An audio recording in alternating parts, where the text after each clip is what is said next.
Hey guys, today's video is on email etiquette and I'm not going to teach you how to write an email, but will help you with few email etiquettes that you need in your professional life. So today's video would be more helpful for the freshers who are looking out for job in IT firms or any other related firms, any college student or anyone who has a business and has to deal with email. And why it is important is because as much as the oral communication is important, written communication also helps in building a relationship with the customers or giving an identification of what kind of a person you are. So it's really important to take care of the email etiquettes as well. So quickly, without wasting time, let's start the video. So first thing first, you can use the trial version of the Outlook because most of the companies look forward to use Outlook. And I think there is an app available in iOS or Android from Google Play or the stores. You can make use of those and just practice before you join the IT companies. So the first thing is make sure your subject line and descriptions are very crisp, clear, and short. So you should make sure that the subject line gives me an idea on what your description would be. So if you're trying to know what are the results of your interview, just mention the subject line saying that regarding interview, your name and the type of interview that you have gone through. So that email is not missed by the interviewer because he keeps getting such kind of emails, so many in a day.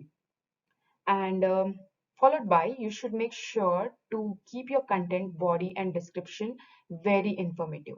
It should not happen that you give half information and the other person comes back to you with questions and you keep going to and fro. So that doesn't give a good impression.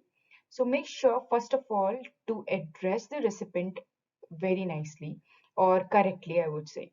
So there was a time when I had a client whose initials were JR, and I mentioned J capital and R small. So it sounded like junior. And most of the people are sensitive enough and they would not like to be called in any other way. And I did get a sarcastic reply, but that was a learning for me. So it is really important how you address the recipient. And the second thing is you have to greet. Make sure to know that with whomever you are interacting is, if he's within your time zone, you can wish good morning if it's morning for you, evening if it's evening for you, or if he's in other time zone, make sure to know in which time zone he is and greet accordingly. But if there are multiple people from multiple time zones, then make sure to have a generic greet in your email. And so after greeting, you should know what to write in the description. Let's consider a very simple example. Suppose you're a fresher and you have joined the project and you have been told to analyze the requirement. And the requirement would be the username text box in the Gmail login page should accept 10 characters. So now you might have many questions like what is the minimum number of character, what type of character it should accept, or what font, etc. etc. So you should start with the opening line, which says, I have gone through the requirement and based on my understanding, I have few queries as below, and mention all your queries in bullet points or numbers. Provide appropriate screenshots if required, and also mention or attach the requirements in the form of the attachments. So now when you have a more number of screenshots, suppose you have 5 number of screenshots, and if you just copy paste it in the email body, your email would be very lengthy, which should be avoided. Make sure to add all the screenshots in the Word document and attach the Word document itself. Or if you have number of rows and columns that you want to mention with the pass failed result, make use of the Excel sheet and so on. And when we say refer to the attachment for your reference, the common mistakes that we do in the beginning, which I also have done, is I do mention this line, but I forget to attach the documents. So the best solution here is just write down PFA. That means please find attached document. So when you mention PFA and try to send the email without an attachment, it gives you a gentle reminder saying you may have forgotten to attach a file. So this is helpful in going back and attaching your all the documents required. And at last, if you have any suggestion and if you are confident about it, you can mention like, I have a suggestion where we can try to include the checkbox that could help user to remember his username next time he lands in the login page. Please let me know if you think otherwise, or any other sentence that might, sound polite. And this is how you write down the body part. So the information has all the queries, your understanding, your screenshot, and a suggestion as well. And if any kind of information is missing, and the other person keeps coming back saying, "What are the? Do you have any requirements, or do you have any attachments, or do you have anything that can help me further, answer your questions?" So this happens that you have not given enough information and he's coming back. So this to and fro is not a good sign of email etiquettes. So make sure you give enough and good kind of information so that your problem will be solved as quickly as possible. So next thing is sound professional, polite, and humble. And next is proper grammar and sentences. Nowadays, we have n number of online grammar and sentence corrector. I think we should, after composing an email, should make use of all these tools and correct our grammars and sentences. So always make sure to have a decent signature. Like I have this one. I like to keep it very simple. You can go ahead and add your phone number as well, or if you are a college student, you can make sure to add your, instead of company name, add your college name, and you provide appropriate links.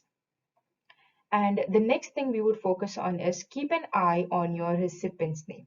Now this is very interesting because we have there are three ways in which you would send an email. One is you would compose an email, new email, or you would reply to the existing email, or you would forward the email.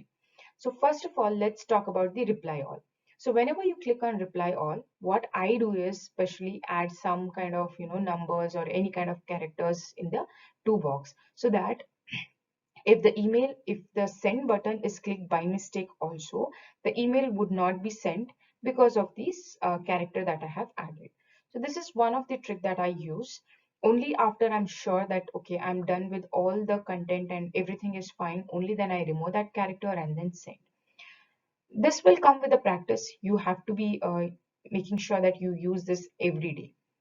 And the next thing is when you are forwarding an email, suppose some of the team members are not in that section and you want to forward this email, make sure you add FIY, that is for your information, or at least a liner, one liner that would help me understand why this email is being forwarded to me. And the next is if anyone is missed, you can add later also and just mention plus plus the person's name whom you have missed. And in the to section or CC section, make sure you know whom you have to send the email. And if some persons are not a part of this, although they are in the same team and they do not need this information, and if you keep sending, sometimes it pisses them off and they do not want such kind of email. So make sure to know whom to send and whom not to include. And next one is always use standard fonts and formatting. Since college, we will be using, like underlining, italics, or, colorful, other kind of formats, fonts, etc. But now being professional, make sure your every format is in same, inlined in same format and fonts. And if required, just highlight with the color and, just that's enough. So sometimes you might want to share the URL, which has important documents or any articles on how to implement, or any kind of important documents or location. So if the URL is too long, make sure you cut it short and then paste it. And next is make sure you reply on time. So there was a time when I thought of replying to an email and somehow it slipped off my mind because of a lot of work. And next day the same was escalated. So your response sometimes might be important, and it is required that you first reply to your email and then carry on with your work. And next, with all of these points that I have shared till now, there are a few basic things that you have to learn, like how to set up a meeting request or how to check which room is empty and set up the meeting. If you have replied or if you have sent an email and you think there is something which is wrong, and if it's been just few seconds and if you think that people have not read that email, you can always recall that email. Or if it's been hours and you then realize, then reply politely saying that ignore the previous email and paste the correct content, or ignore the typo and write the correct content. Next is, make sure you have an habit of setting out of office replies. It's a good practice because whenever an email is shooted to you, an immediate response will be triggered saying that so and so person is out of office, and that will give an idea to the client that why you have not replied. Next is, make sure you know how to categorize your emails. Sometimes you may be doing some dev testing or running the pipelines or testing some functionality, and it might trigger say 50 to 100 emails per day. So whatever, the important mails that you have to reply every day and whatever you have to ignore, if they all fall in inbox, you might miss out on some important emails. So for that sake, you should know how to set the rules and move which email to which folder. So that's a really a good practice. And how to search the email and so on. And all these points that I have shared are basic and important. There are many other features which you can explore. Please feel free and do explore these all these features. And the important note or the important thing is, make sure the first thing that you do is first check your email and then prioritize your work. That is something that you have to follow. So I hope the content was helpful. If so, please like, share, and subscribe to my channel. And next video I will be doing on, what is the hassle going on data, what is big data, AI, machine learning, cloud DevOps, and related jobs, and what are the futures. So that if I'll just give you an idea on all these, because so many things confuses us.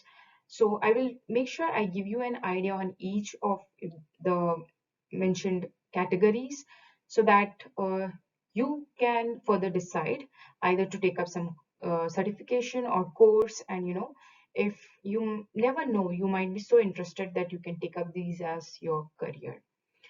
So till then, stay motivated and positive. See you in next video.